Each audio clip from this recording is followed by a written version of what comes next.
And the title is still in Croatian, so you have to tell me, Iva. I'm going to tell it in English. So, yeah, it's housing policies in service of social and spatial inequalities. Wow. It's a bit of a stretch, kind of. It's soon going to be, well, I have to say, it's soon going to be published in English also. So for those interested in the specifics of our region when it comes to housing, can read it, yeah. So it's coming in English, and it looks great. I hold it in my hand. It's a nice book. My reading is not totally there yet, but but anyway, I've been walking around in Zagreb today and yesterday, and I've been here also before. You can see that there are some scars in the city because of the earthquake last year. So here you have both the pandemic and the earthquake. It's like two crises on top of one. And Leilani, do you know, I mean, normally who are the people who take advantage of Well, we know who takes advantage. Investors see crisis and two crises as huge opportunity. So I would imagine that I think they were already there before the pandemic and before the earthquakes, but I think they must be having their eyes wide open and their pockets ready to purchase. Yeah, probably, for sure you are right. It is interesting how we just watched the movie, and we watched the story of these big equity investment funds and everything, how they're actually rampaging through Europe, buying housing in bulk. But as you well know, probably, Leilani, that the issues with housing in this part of Europe and in this part of the world are a bit different because our histories of housing are different. So we don't have still in such huge bulks, like a big how do you say, landlords. Yeah, we don't have big landlords. And we had a privatization system that actually did not allow for big bulks of property to concentrate. So we don't have the exact same situation that we are seeing in the film that is actually the focus of the film. But what you are talking about is the way how financial capital and how different extracts value, and that value is extracted here through debt, through different kind of changes that we see in our lives and in our cities. And it just takes a little bit a different kind of approach over here. But what we are seeing now with the earthquake and also with COVID crisis, it is to be expected that more and more property is going to be concentrated in hands of bigger players than we have seen as of today. But it is, of course, up to your government to decide, or to the cities, because a lot of the housing companies are still city-owned or state-owned. No, here the biggest. Oh, this is the paradoxically, like we have only 2% of our housing stock is public, but this is the biggest landlord. So no other landlord owns that much property in one city. So the thing is that when we don't know what this crisis holds within it, but we know that the city is indebted, that we have a huge debt that can go, like in other cities that we've seen in Europe, it can go in a certain direction where we sell off our housing stock, where we sell off our land.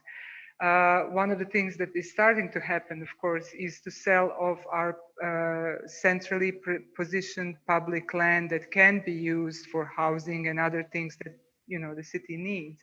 So we are seeing this kind of political move towards saving our city through selling its what we call silver, like selling its property, selling it. So this is like the crisis always kind of pushes these narratives even further, as we have seen in the rest of Europe and in America. And there is like this thing when you have a different kind of, you in the film deal with Western Europe and Canada and places like that. And over here, some of the things that we have seen there are coming here with a delay, but in kind of a different, in a bit of a different fashion.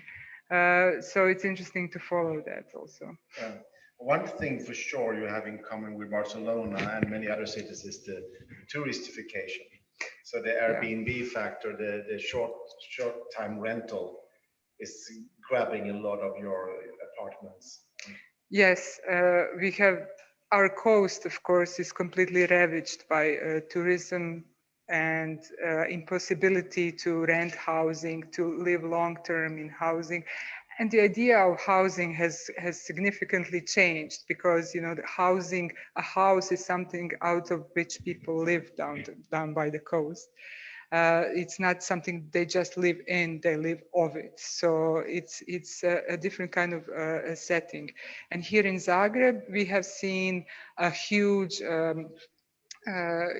influx of Airbnb and Airbnb properties. We had before the crisis, before COVID, we had like 30% annual growth of Airbnb in Zagreb, which actually produced a yearly jump in rents of 11% or more. So we have this lack of properties for long-term rent, but also a hike in prices, which made city less and less affordable and less approachable for many of its social strata. Because it's obvious that also here in Zagreb, people talk about exactly the same things in all other cities. It's getting more and more expensive. It's harder and harder to pay the rent. And I heard a story today about a family who had just bought a much too expensive apartment. And then the earthquake came and totally destroyed the apartment, so you can't even live in it. So now they have to, for a while, emigrate to Canada to be able to pay back the mortgages to the bank. So that more stories. But we're all happy that we have Canada, aren't we, Leilani? Well, good luck in Canada. We have a very ridiculously out of control real estate market here at the moment, just like everywhere, actually. In the midst of this pandemic, the real estate market continues to flourish and you know, it's amazing. It seems very resilient, even when there's a deadly virus around.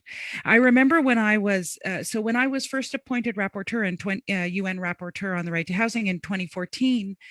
I think the second official visit I did was to Serbia.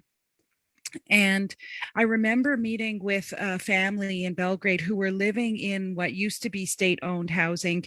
They had purchased their unit for something ridiculous, like literally 20 euros. And now they were living in this, it was a former workers' housing. And so there was a communal kitchen, communal bathroom, and then they all had their units. It was in complete disrepair. Like, I mean, I couldn't enter the bathroom. It was so in such disrepair. The man with whom I was speaking had created a shower for his wife and daughters out of a closet in his own unit, out of a sense of pride and dignity for his family. And then later I talked to some local officials, and I was asking, like, what are you going to do about there's so many workers, and I'm sure it's the same in Croatia, these workers' apartments and dwellings that are just, they need repairs. And he said, well, we have two choices. We sell off public land to get money to refurbish these places, or we have a contract with private developers who will come in and help us refurbish, but then they'll turn them into luxury units and make them unaffordable to the average people, and certainly the people that were living who no longer had jobs because the factory had closed. They were still just in the factory housing. So I don't know if there are a lot of parallels with Croatia, but it really struck me, as you said, a very different phenomenon because of the history of socialism and communism in the region, and that flipping immediately to capitalism, a very particular experience, but still definitely related to financialization, as as I just said. Yeah, I mean I'm sorry, just to check. Yes, perfect. Yeah, what you said is what we have in all of our ex-Yugoslavian countries is a lot of poor that have property. That is a phenomenon that we are living here, and that it depends like where your property is situated. It's you are kind of inside of the real estate market or outside of it. If you are lucky to be inside of real estate market, say you have inherited or you have bought through right to buy an apartment which is in Zagreb in a nice neighborhood, then perhaps you can maybe earn some money out of selling it and buying something else in another place. But for a large majority of people, that is actually not possible. They are not, or the apartments are actually too small to do this kind of change. But you are stuck and left with your property and bills that are piling up and everything. We have a lot of energy poverty, as you know, and especially pronounced more in Serbia and Macedonia than in Croatia. But in Croatia also very much so. We had the same system of privatizing. But yes, as we see, there is like there are two phenomena, well, many phenomena, but one of the phenomena which is, I think, quite interesting is that on the one hand, you have a lot of this kind of poverty with property, but also on the other hand, you have changes, class changes through transgenerational kind of transfer of this wealth that was created in Yugoslavia as a social wealth. So you have like grandmothers and grandparents who have had socially owned flats. Then you have parents who have had socially owned flats. If you are a generation like me, who has like all of the generation living in those apartments, you are poised to actually inherit those properties, and in this way, housing from Yugoslavia makes you kind of a higher middle class, and makes you kind of better or different from others in your generation. So we are kind of slowly but surely creating these property classes also based on the things that we inherited from Yugoslavia. Yeah.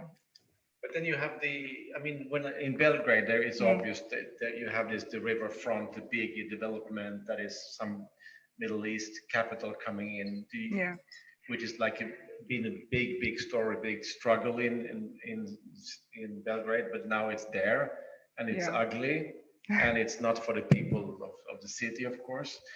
So it's like the same kind of ghost dark towers like we see all around the world. But do you have that kind of developments coming in here also, that kind of money? Oh, it's an interesting story. Yes, actually, we have the same thing that happened in Belgrade. The same investors were trying to come into Zagreb. And the idea is to give them actually a controlling power over our land, not property, but controlling power over the entity that owns the land. It's a very interesting scheme. And they come into places where they know that they are expecting the democratic processes to be weak. So these kind of investors, this is not Blackstone, this is Eagle Hills. There's a difference, and these kind of Eagle Hills investors, they come into places where they assess that the democratic procedures are weak, so they are able to swoop in and take over control over land and make some deals and build some, well, not even build. In Belgrade, it's very kind of shady who is actually building, who is actually investing anything there. So they actually just extract value from their land, from the public land. But what we did here, we knew what happened in Belgrade. Once they came here, we organized for a year, and then this ended up with 20,000 people. We organized biggest protest just before Corona hit, 20,000 people in the main square. I don't know who here remembers this event. It seems like it was 10 years ago. It was just a year ago. Pre-Corona. Yeah, pre-Corona event. Days. And actually, with this kind of resistance, we managed to kill the plan, to kill the possibility of this kind of investment. So we kind of won in Zagreb, and to be able to win, Belgrade activism and what people in Belgrade actually found out about these investors, how they operate and things like that, actually helped us immensely here in Zagreb to actually chase them away. Well, they're probably still here somewhere. Yeah, Yes. for our listeners and for the audience here in Croatia is that Iva is connected with people around the world, like you are and like we are, and there's a lot of knowledge traveling quite quick. In the podcast we had the other week about Greece, where a data journalist are trying to monitor who owns Athens, and that was also very interesting. So that kind of knowledge is also makes it easier. So that kind of mapping project is also important. Mm. The sound people here it's started to turn around. The PL sound it's crazy right now. Maybe now it's better. No, it's very echoey. It is it's echoey for me on. So it's something happening. But anyway, to study what happens in other cities, you have a chance to actually block a development you don't want to come. And Leilani, in a few weeks, when we record this, just a few days after when you out there listen to this podcast, there's elections in Croatia. No, yeah, in Croatia, but it's local elections. And here in Zagreb, it seems a big chance. The leading in the polls is somebody linked to your work, as like more a modern kind of mayor might coming in, like the experience of Ada Colau coming in Barcelona with a lot of knowledge of this kind of development. So there is some hope that you can actually defend your city in some way. Oh yeah, I mean, as you show also in the film, the only way for me to actually fight what is going on is to legislate and to change their opportunities of profiting. So what we have here is a chance to kind of do that, to get new ordinances, to improve people's security in their homes through acquired power in the city. Yeah, that's what we say all the time. We need more politics. The neoliberals, they always say they want less politics, but we say we need more politics with more legislation, less freedom for capital, more freedom for people. Yeah, and I think that right now is such a good moment for some more progressive people with progressive ideas to assert themselves, especially in a situation like in Zagreb with Airbnb, for example. I mean, there's now such a worldwide movement pushing back against Airbnb. It's now a public company, which actually is helpful in some ways. My own city here, I live in Ottawa, Canada. It's the capital. It's a small city, just 1 million people. Just yesterday, the city council voted to start regulating Airbnb. And it's a very conservative city council. Generally, they don't do anything progressive. But with this one, they could see it's so clear. And as you said, Iva, it's so clear in Zagreb that it's eating up existing housing that people need. And you've had a 10% increase in the cost of housing in the price of housing, I think, in recent years, maybe more. But I think in Zagreb, and even in the pandemic, I think it continues to increase. So it's the type of thing that hopefully city politicians could win on, build it into their platform is protecting the city for the people who live there. I just wanted to add one thing. I received an email late last week. I think the person who sent it did not know that I would be sort of in Zagreb doing this, but he wrote to me, a fellow named Nenad, and he wrote to me telling me that in his city, which I don't know how to pronounce it, but maybe Porek? Porek.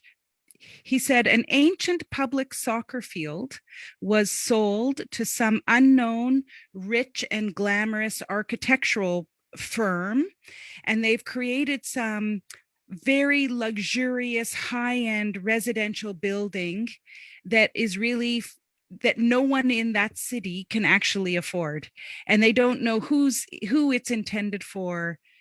So maybe that's just another example of the way these things, they just happen. And if we don't have strong city government as well as national government, but pushing back, they, just like that, a soccer field becomes luxury penthouse apartments, Yeah. And yeah, we would have to also not only change the way city governments work, but also this narrative that says, and you mentioned it before, we have a problem, now we have to sell the land to fix the problem. So this is one of the things that is difficult to change and needs to. I was thinking maybe we should let the audience ask any question. Is there anybody? This is like a unique opportunity. You can ask a question to me about how I did this film. You can talk to Leilani over in Canada or to Iva. This is like once in a lifetime. You get to be on Pushback Talks. You're allowed to take off your mask when you speak, so it's like it's also relief. It's a win-win. People are. I mean, tell you, Leilani, this is the documentary cinema of Zagreb. They have their own documentary cinema. Okay. Run by a company called Restart, which is also then doing the distribution of the film around Croatia, which is very cool. I'm very happy for that. Extremely cool people. But today, because of the, that pandemic, it's only 25 people here allowed. Right. But they're all here and they're all sitting here and not waving their hands, but maybe somebody is coming up with a question. Maybe, or maybe not. So Iva, what do you say? Why do you think this film is relevant for Croatia? Well, what kind of debate will the film create around your country? Well, I would like to. I mean, it would be really great to hear from somebody maybe in the audience to see how it relates to us. I mean, we already talked about it, how it relates in terms of actually displacing us through different. You present how big companies are doing it. Over here, we have a bit of a different system, but it shows how if you deregulate, if you do not take care of legislations and protections for tenants, for any kind of housing, that you're going to get into this really horribly dark place where nothing is anymore, everything is bizarre actually, as you show in the film. So what we are actually dealing in Zagreb today, especially, and in Croatia, but especially in cities, is the question that more and more people are renting because they cannot afford to buy. So they are renting, so you have a lot of renters here, and you have no legislation and no public conversation about this specific status of housing. And then you have a lot of this kind of narratives that this situation is temporary, that this is a relation between the landlord and the tenant, and the landlord and the tenant should actually get to some agreement. And nobody's talking that this is kind of a relation that needs to be institutionalized in the sense that it needs to be regulated, and that we need to have more and more protections because our housing situations are changing. And what we are seeing in the film, that gradually you don't even understand it, and gradually you're just like, your apartment is sold to somebody else. You have no rights to, nobody protecting you to stay in this apartment, and all of the things that can happen if we are not vigilant enough that we need to regulate this field. Yeah, I mean, when we talked to Soteris Sideris in Athens the other week, he told us about one working class area in Athens where 70% of the population had left in only a few years. Well, so 70% had to move because of. Yeah, in a place. I'm sorry to just jumping in. No, but in a place where we are sitting here in this part of the city, from the data we have from the last two censuses, from 2001 to 2011. So in the period of the real estate boom, 20% of inhabitants living in this central part of the city left or are not living here anymore. So yes, I don't know how many of them have left since 2011, and especially now in the earthquake. So we are perhaps talking about 50% different kind of population living in this part of the city. So it's a change, and you also I'm sure that our audience also have this feeling that some parts of the city do not belong to you anymore. For me, like every time I search for another apartment, I go further and further from the centrally, infrastructurally endowed part of the city. So that means that somebody's pushing me away. And if they're pushing me away, who have a steady job, you know, what happens to others? Yeah. So, yes. You need a microphone to put the question, but it's. No, it's not a question. It's fine. It's a microphone anyway.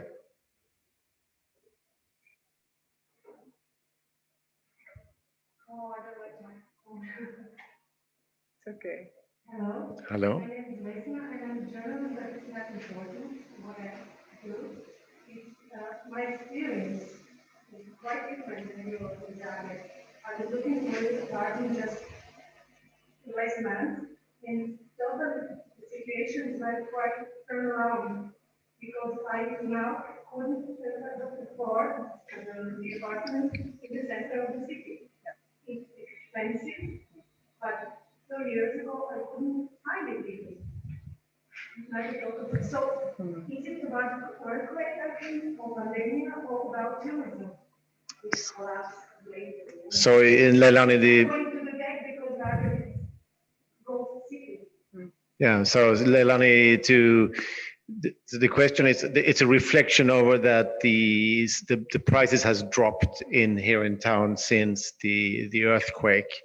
So. Sorry, I don't know about the prices are not dropped, but there are some apartments. Yeah, the thing that she's, exactly, yeah.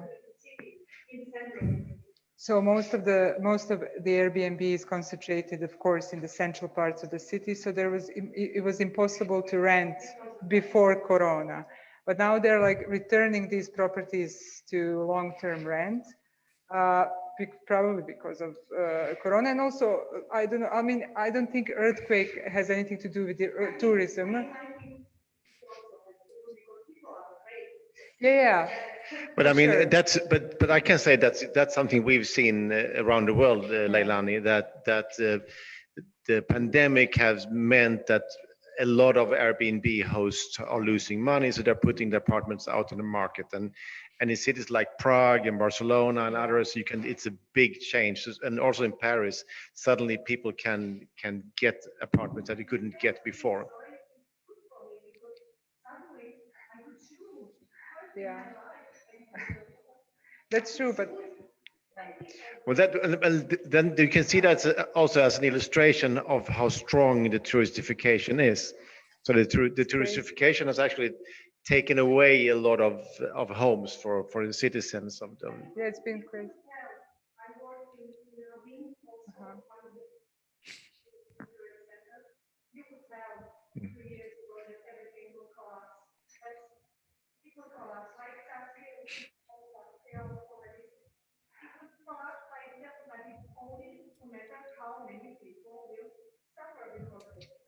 Well, yeah, probably in some kind of a crash. But to return what you were talking about, we have a lot of these tourist properties that are now going back to long-term renting, and people are getting in that kind of apartments. From what I know, people are also being told you are going to be here until crisis is over.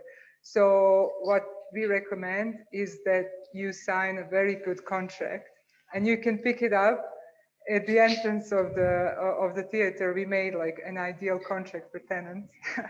One of the things, but no, it's I don't believe that Zagreb, it was all completely artificial. It was like Zagreb is a touristic center in Milan. So it's really, it could last anyway without pandemic, without earthquake. It was really artificial, and you probably know why, because of our late mayor and everything. But Zagreb, it would take a lot. It's not Paris. It's not Berlin. No, but you should know that the Airbnb factor is in so many more cities that are not Paris. I tell you, I live in Malmö, Sweden. It's also a factor. It's a factor in many more cities.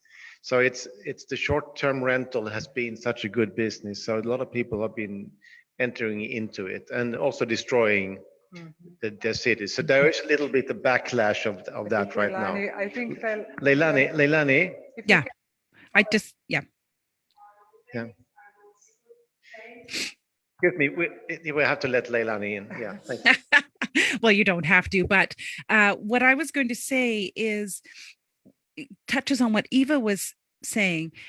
For me, when I'm watching these things unfold with the pandemic, and there's a pandemic and suddenly no one is traveling, and so then these Airbnb owners are saying, oh well, we'll give them for long-term rent. Now again, that's still the same paradigm.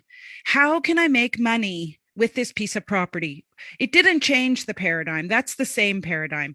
So what's worrying, and that's why Iva is suggesting these contracts. I love this idea. It's so disruptive, because what we need to do is we need to change that paradigm where it's not okay to just say, well, oh, now the pandemic's over, people are traveling again, see you later, local resident, and welcome tourists. And I'm not saying that I'm against all tourism and tourists having a place to stay. I don't love the hotel lobby either, but only to say that suddenly Airbnb owners are renting long-term. Isn't that great? Not really. It's because it's the same paradigm. One thing I do think is really interesting, and Fredrik and I have been exposed to this, is the mayor of Barcelona, Ada Colau, who he mentioned, and the mayor of Lisbon have both used Airbnb in a very proactive way to secure long-term housing for their local residents. So in the case of Lisbon, they did a more like a carrot approach. If you're willing to give us your unit, we will give you something back, and we will make sure this unit is used for key workers who need to live in the city during the pandemic. And, so in that way, it was a carrot approach. Ada's Mayor Calau's approach was more like a stick. If you don't use your unit for long-term housing, we will expropriate that unit, and we will make sure it's affordable for residents. And I love this because they're both playing with the paradigm. They're not accepting the paradigm. I like Ada's approach better, must say. Yes, me too. It's more effective. It's been more effective too than Lisbon's. Exactly.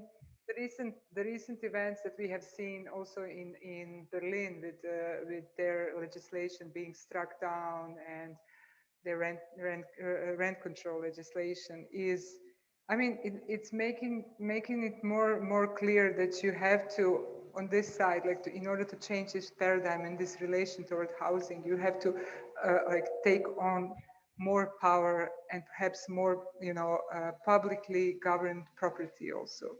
And this is what the next initiative coming up from Berlin right now, where there's a campaign to expropriate one of the biggest housing companies, Deutsche Wohnen, which they have like 340,000 apartments in Berlin. So there is actually a campaign, and it will be a plebiscite about that in September. So it's a big struggle coming up in a city close to us, and that will be very interesting to follow, because that's disruptive big time. Yes. Because they don't want to pay the market price of today. They want to pay the market price of 10 years ago. And they will just say, all this money that's lying on the top is just speculative, just go away, you lost. Okay. That's radical. That's Very radical. Yeah. Very cool. just like a bit of a bit of numbers. Like Berlin sold off hundreds of thousands of its public housing for an average price of 20,000 euros.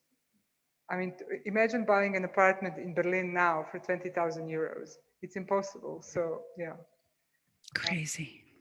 I mean, if they're like able to buy it back for that same amount of money, that's And the people who bought Berlin for that cheap price is now, it's a bunch of billionaires. Yeah, and they're just the property is just changing hands. And they're just playing around with that money. These are people who are well off even without these apartments. So this is like this kind of the rich is just placing money on our homes is disease. And if you don't have it here already, you should really protect yourself here in Croatia, because it's a challenge. Because when you have them on top of you, which you can see in the UK or in Toronto and in other places, it's very hard to get out of it. Exactly. Yeah, they're very powerful. Yeah. So when your friend is winning the election now, what will happen, you think, here in Zagreb with a new mayor? What can a new mayor do?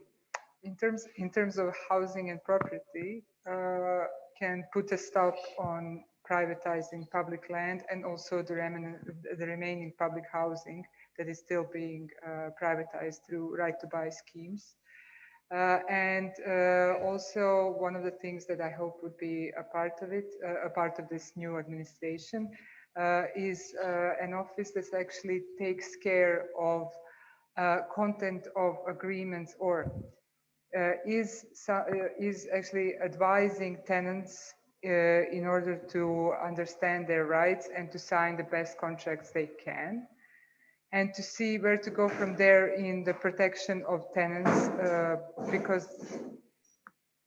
tenancy law is something that is on the level of the state. But what cities can do is try to actually regulate that this relation between landlord and tenant is better than it is today, for more protections for tenants. That is one of the things, yeah. And also, of course, invest in new public housing. I think this is really interesting, because when we have been talking, I mean, the film Push is very much about the effects of the 2008 financial crisis. And the ideas hanging around at that time was that the market would solve everything. And if you saw the full film, Professor Stiglitz and all the others say, well, the market didn't solve it. Instead, the income gap became just bigger and bigger and bigger. And we know that the billionaires became 25% richer 2020. So it's a system that keeps going. But now with this when the solutions coming to this new crisis of the COVID, and of course here also the earthquake, it's important who is in charge. And we can see already now with the Biden administration that they're actually acting in a different way than the Obama administration did.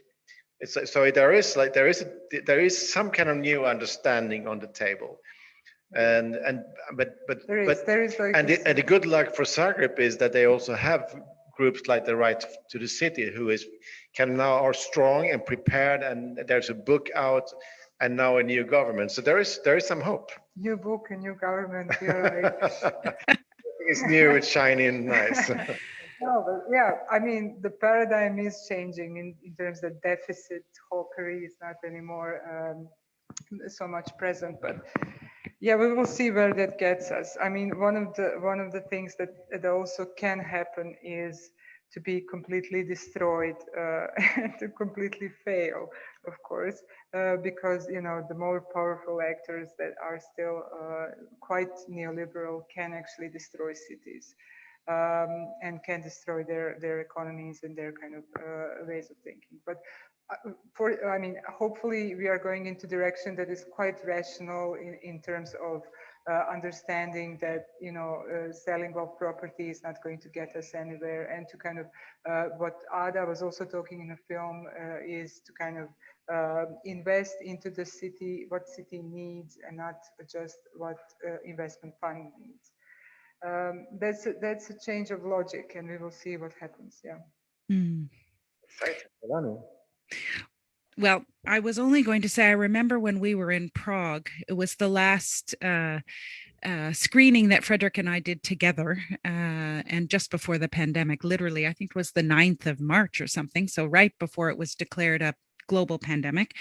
But I remember there how difficult it was to have some of these conversations that we're having right now, because of the sensitivities around, are we talking about reintroducing socialism and bringing back communism? And of course, I mean, I think I'm clear in the film and that's my position as an advocate, which is, we haven't really had a chance to see if capitalism can respond to human rights. And that's what I'm interested. That's my big project. It's trying to convey that we don't have to adopt a whole other economic system.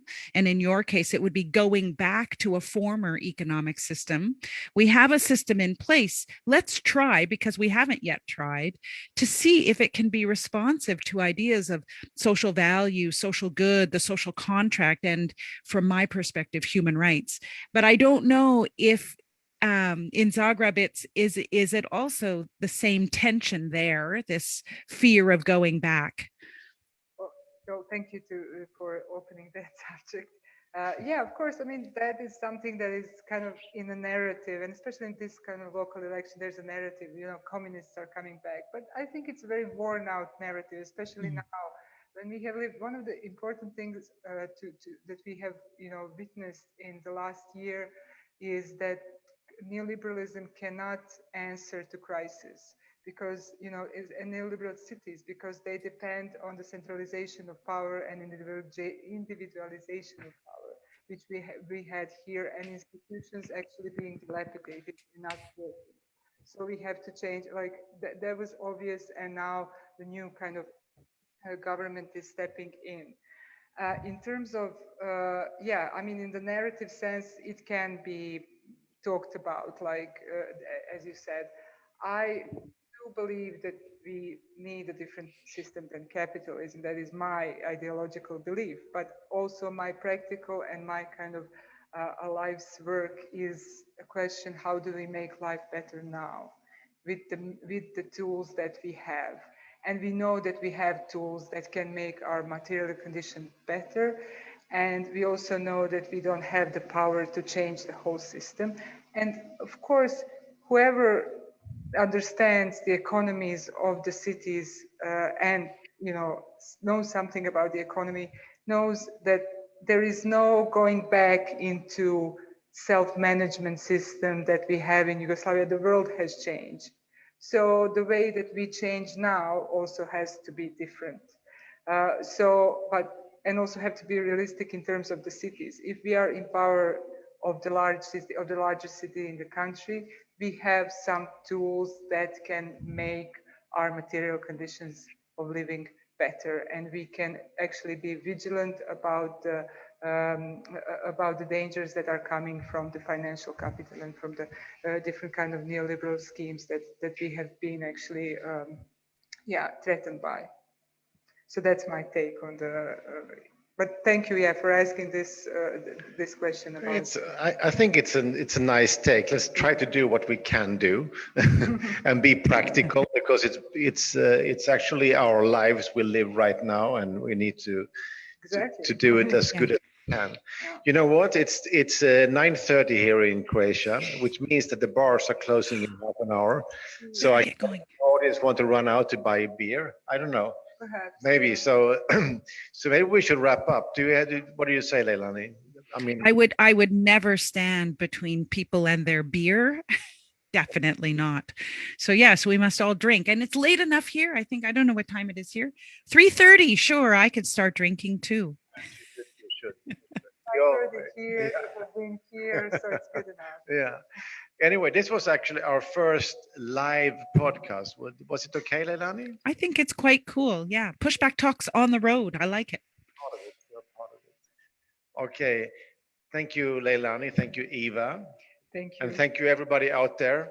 And good luck with the film in Croatia. I really hope you can use it. And if you want to talk to me and Leilani more, just call us. We are close to a screen. So yes, always by a screen. But thank you so much, Iva, for your book. I can't wait for it to come out in English, but also the shift. We should connect with you and the work you're doing there and learn more about what's happening and how we can support you. So it's really cool to meet you. Zagreb might be a new member of the shift. Yeah, with a new mayor. We'll see. Okay. Thank you very much. And thank you, everybody out there. Thank you.